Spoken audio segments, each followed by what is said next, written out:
आणि फॅक्टरीमधले दूषित पाणी स्वच्छ पाण्यामध्ये जाऊन हे स्वच्छ पाणी देखील दूषित पाणी होते. हा दूषित पाण्याला आम्ही स्वच्छ पाणी कसे करायचे हा प्रकल्प केलेला आहे. आम्ही हा प्रकल्प सोप्या पद्धतीमध्ये सांगू ते तुम्ही समजून घ्यावा.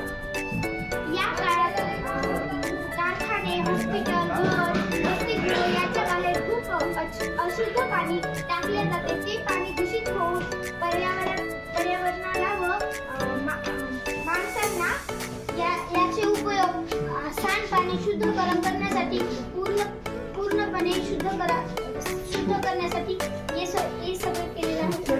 नमस्कार. आमच्या कारखान्यातील प्रत्येक गावातील कारखान्यातील दूषित पाणी सांडपाण्यामध्ये मिश्रण झाल्याने सांडपाणी दूषित पाणी होत चाललेले आहे. त्यामुळे आमच्या ग्रुपने असं संदेश प्रत्येक गावाला पोहोचवा अशी माहिती दिलेली आहे.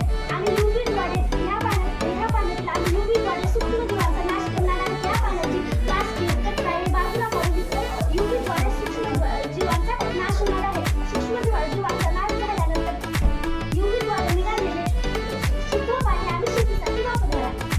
याचे फायदे लोकांचे आरोग्य चांगले राहील, लोकांना स्वच्छ हवा मिळेल, शेतकऱ्याला सिंचनासाठी मदत होईल, पाण्याचा वापर करता येईल, सरकारला या पाण्याचा पुनर्वापर करता येईल. पर्यावरण स्वच्छ राहील व